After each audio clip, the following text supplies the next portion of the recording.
Inang, jemaat seluruhnya dari HKBP Bandung Reformanda. Kita akan memulai acara pertanyaan sektor gabungan kita dengan bernyanyi dari buku ND 438 ayat 1 sampai 2.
Di dalam nama Allah Bapa dan nama anaknya Tuhan Yesus Kristus dan nama Roh Kudus yang menciptakan langit dan bumi.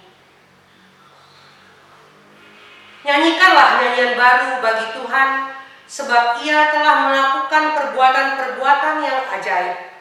Tuhan telah memperkenalkan keselamatan yang daripadanya, telah menyatakan keadilannya di depan mata bangsa-bangsa. Keselamatan telah dikerjakan kepadanya oleh tangan kanannya, oleh lengannya yang kudus. Kita berdoa, ya Tuhan Allah yang Maha Pengasih, firman-Mu mengatakan bahwa kami menderita dan mati bersama-sama dengan Anak-Mu Yesus Kristus Tuhan kami, supaya kami bersama dengan Dia di dalam kemuliaan. Ajarlah kami menuruti kehendak-Mu, teguh dalam iman, serta penuh pengharapan akan kebangkitan dan kemuliaan yang kelak Tuhan berikan kepada orang yang percaya kepadamu. Amin. Amang dan Inang, saudara-saudara sekalian, kita persiapkan Alkitab kita.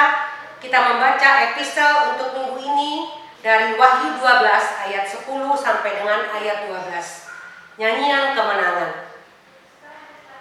Dan aku mendengar suara yang nyaring di sorga berkata, sekarang telah tiba keselamatan dan kuasa dan pemerintahan Allah kita dan kekuasaan Dia yang diurapinya, karena telah dilemparkan ke bawah pendakwa saudara-saudara kita yang mendakwa mereka siang dan malam di hadapan Allah kita. Dan mereka mengalahkan Dia oleh darah anak domba dan oleh perkataan kesaksian mereka, karena mereka tidak mengasihi nyawa mereka sampai ke dalam maut. Karena itu bersukacitalah, hai sorga dan hai kamu sekalian yang diam di dalamnya. Celakalah kamu, hai bumi dan laut, karena iblis telah turun kepadamu dalam geramnya yang dahsyat, karena ia tahu bahwa waktunya sudah singkat. Demikian firman Tuhan. Berbahagialah orang yang mendengar firman Allah serta memeliharanya. Amin. Kita bernyanyi dari buku ND 561 ayat 1.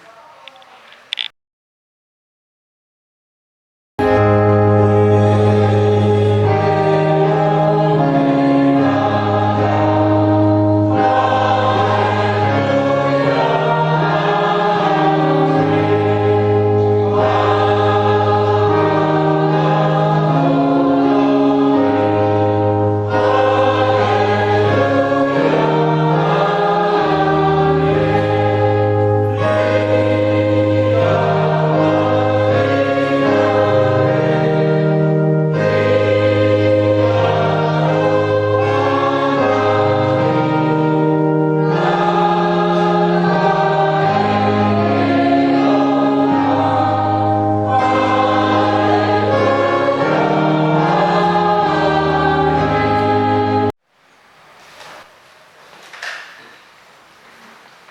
Mari kita berdoa.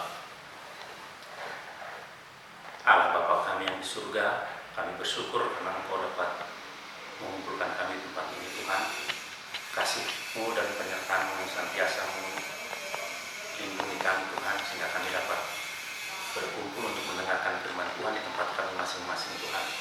Biarlah Tuhan yang senantiasa hadir untuk kami masing-masing Tuhan, sehingga hati dan pikiran kami dapat kami pusatkan untuk mendengar firman-Mu. Di dalam Kristus kami berdoa. Amin. Saudara-saudara, firman Tuhan untuk kita malam hari ini diambil dari Kitab Ulangan pasal 31 ayat 14 sampai ayat 22. Demikian firman Tuhan.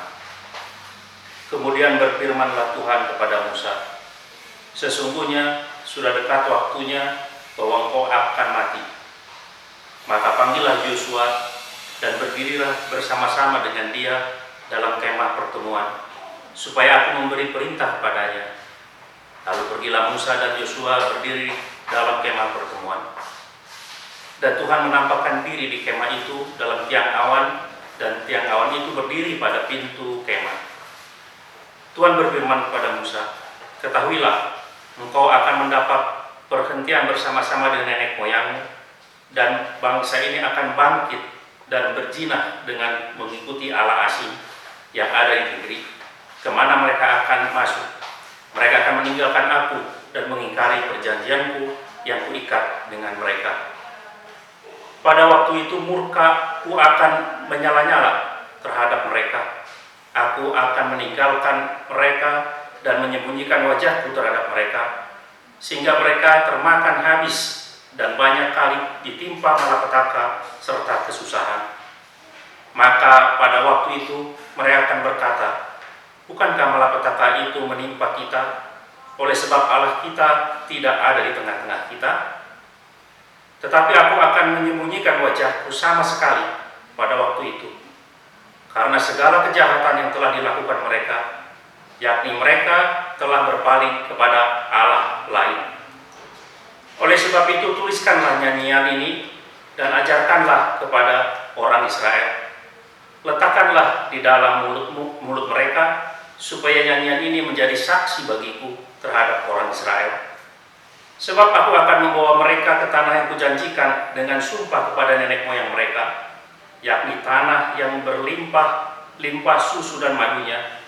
Mereka akan makan dan kenyang dan menjadi gemuk. Tetapi mereka akan berpaling kepada Allah lain dan beribadah kepadanya. Aku ini akan inista mereka, dan perjanjianku akan diingkari mereka. Maka apabila banyak kali mereka ditimpa malapetaka serta kesusahan, maka nyanyian ini akan menjadi kesaksian terhadap mereka. Sebab nyanyian ini akan tetap melekat pada bibir keturunan mereka. Sebab aku tahu niat yang dikandung mereka pada hari ini, sebelum aku membawa mereka ke negeri yang kujanjikan dengan sumpah kepada mereka. Maka Musa menulis nyanyian ini dan mengajarkannya kepada orang Israel. Demikian firman Tuhan. Saudara-saudara, sekali waktu Martin Luther pernah berkata demikian, musik indah adalah seni para nabi yang dapat menenangkan pemberontakan jiwa. Musik adalah salah satu pemberian yang luar biasa dan menyenangkan yang Allah berikan kepada kita. Demikian Martin Luther. Saudara-saudara, memang benar dan tidak disangsikan lagi, musik dapat membantu kita mengingat kata-kata dan gagasan yang mungkin kita lupakan. Saudara-saudara, dari pengalaman pelayanan saya sebagai pendeta, saya melihat dengan nyata bahwa banyak jemaat ditempa selain oleh firman Tuhan, juga oleh nyanyian-nyanyian rohani atau untuk KKDP dengan buku MD. Oleh karena itu, saudara-saudara, pastilah nyanyian itu adalah sesuatu yang bermanfaat. Itu sebabnya Allah memerintahkan Musa untuk menuliskan nyanyian. Allah itu tahu bahwa Dia yang adalah Allah orang Israel, yang telah berbuat baik kepada orang Israel, yang telah membebaskan orang Israel, dan yang telah menuntun orang Israel, dan segera akan memasukkan orang Israel ke tanah perjanjian, bahwa orang Israel kemungkinan akan melupakan semua kebaikan Allah. Maka Allah memerintahkan Musa untuk menuliskan nyanyian yang nantinya akan menjadi saksi bagi orang-orang Israel, saksi tentang kebaikan Allah, tentang apa yang dilakukan Allah bagi orang Israel. Saudara-saudara, dalam teks kita dikatakan Allah berkata kepada Musa, sesungguhnya sudah dekat waktunya bahwa engkau akan mati. Artinya Musa tidak akan dia turut masuk ke dalam tanah perjanjian dan akan segera dia meninggalkan dunia ini. Maka ada satu tugas yang harus Musa selesaikan, yaitu meninggalkan satu nyanyian yang akan menjadi saksi bagi Allah terhadap orang-orang Israel. Nyanyian tersebut akan menjadi peringatan bagi orang-orang Israel dan juga bagi kita, menjadi peringatan bagi kita orang-orang yang percaya kepada Tuhan. Kita akan lihat apa yang terkandung di dalam nyanyian itu. Walaupun teks kita adalah pendahuluan dari nyanyian Musa. Nyanyiannya itu setelah perikop kita, baru itulah nyanyian Musa lagi. Tapi teks kita adalah tentang suruhan Tuhan menuliskan nyanyian tentang kebaikan Tuhan. Ada dua hal paling tidak yang ingin saya tekankan. Yang pertama, nyanyian yang disuruh Allah dituliskan oleh Musa itu menjadi pengingat akan masa yang akan datang, atau dapat dikatakan sebagai nubuatan. Karena kemungkinan orang Israel menyembah berhala di masa depan, maka Allah memerintahkan Musa untuk menyusun semacam lagu kebangsaan. Lagu kebangsaan Israel yang terus-menerus nanti dinyanyikan, dan ini membantu mereka untuk mengingat. Namun ini juga lagu yang agak aneh. Kenapa saudara-saudara saya bilang lagu yang agak aneh? Karena di dalamnya berisikan tentang kemungkinan akan orang Israel meninggalkan orang Allah yang baik, yang telah selama ini mereka erat berhubungan dengan Allah. Kemungkinan besar mereka akan meninggalkan Allah di tanah yang akan mereka diami kelak. Maka ini adalah merupakan semacam nubuatan bagi orang Israel. Saudara-saudara, walaupun orang Israel tidak berada semacam di bawah perintah takdir, tetapi nubuatan ini menyatakan bahwa orang Israel akan meninggalkan Allah. Namun jika mereka berbalik kepada Allah, mereka akan diampuni. Dan Allah akan mencabut semua ancaman murkanya kepada orang Israel. Yang kedua, saudara-saudara, nyanyian ini mengingatkan kedekatan mereka di masa lalu dengan Allah dan juga tentang dosa mereka di masa kini. Oleh karena itu, nyanyian ini adalah juga nyanyian peringatan. Saudara-saudara, dikisahkan seorang filsuf Yunani kuno bernama Homer. Dia menyanyikan puisi yang di dalamnya berisikan hukum, dan dia terus-menerus dari kota ke kota menyanyikan puisi-puisi ini untuk didengar orang banyak. Demikian juga Aristoteles mengamati banyak nyanyian-nyanyian kuno yang menyanyikan hukum, dan Cicero mengamati bahwa sudah menjadi kebiasaan bagi orang-orang Romawi kuno untuk menyajikan pujian bagi pahlawan mereka di perayaan-perayaan publik. Nyanyian ini penting untuk mengingatkan, jika hukum dinyanyikan, itu melekat dalam hati mereka, dan ini akan menjadi peringatan bagi mereka untuk menghindari dosa yang Allah sangat benci.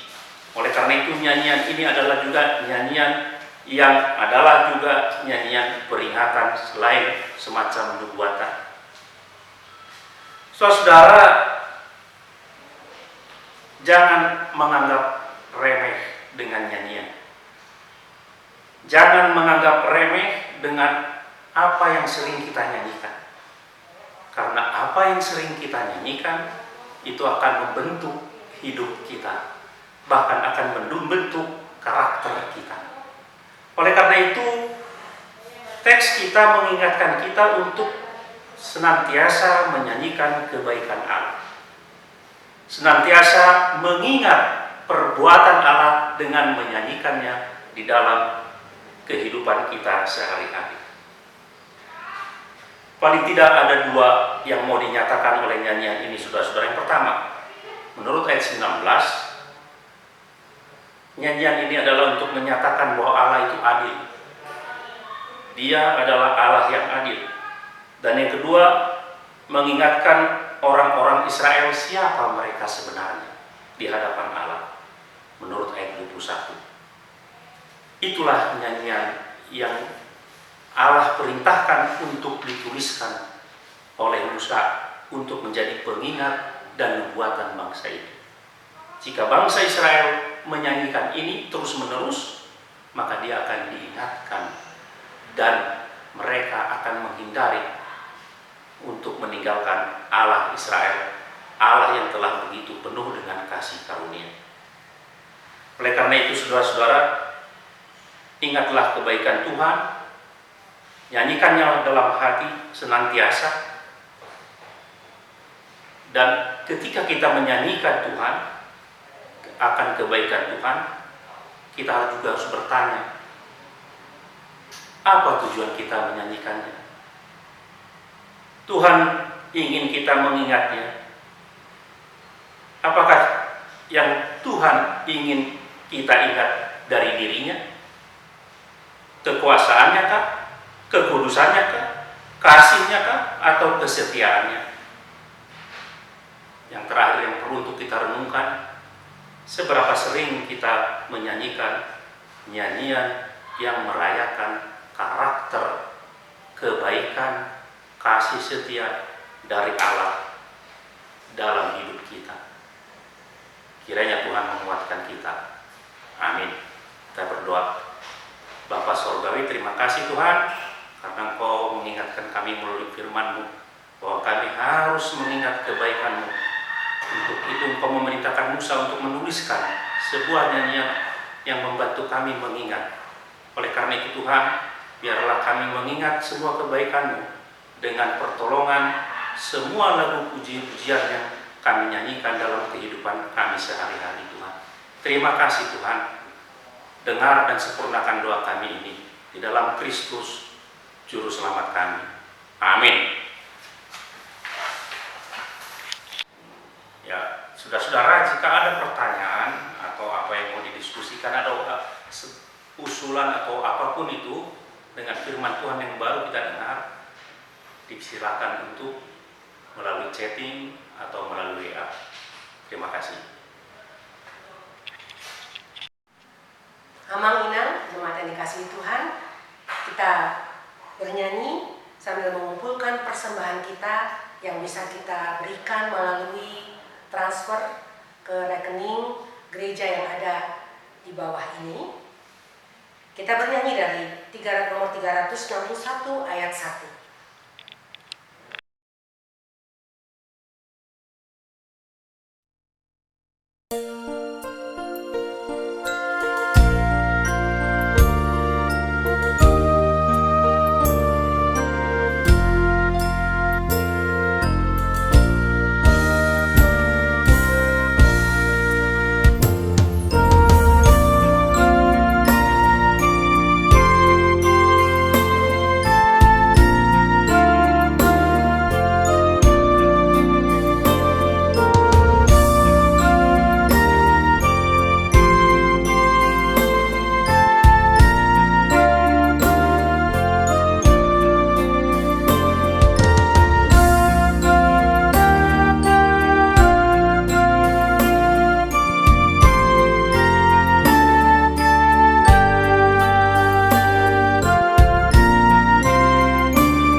persembahan kita kepada Tuhan.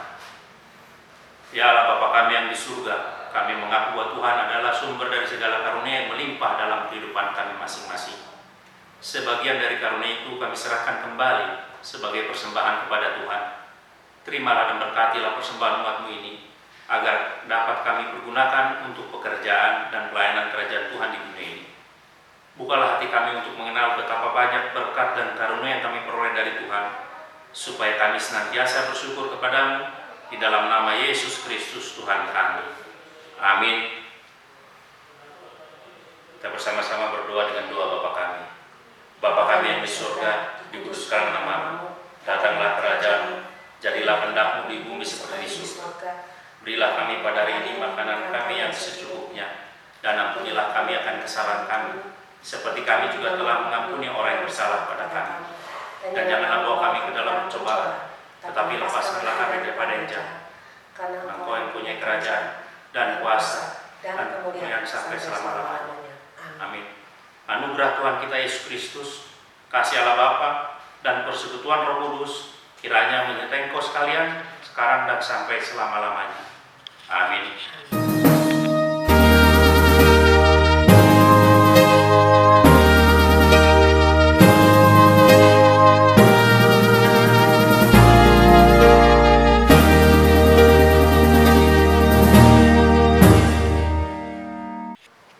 Amang dan Inang dan saudara-saudara sekalian, kita bersyukur sampai saat ini walaupun masih dalam keadaan yang kurang menyenangkan bagi kita, tapi kita masih dapat beribadah di tempat kita masing-masing. Pada malam ini kita telah menyelesaikan kebaktian WEG secara menyeluruh di Akademi Berpermanda. Kiranya Tuhan menyertai kita dan selalu menyertai kita.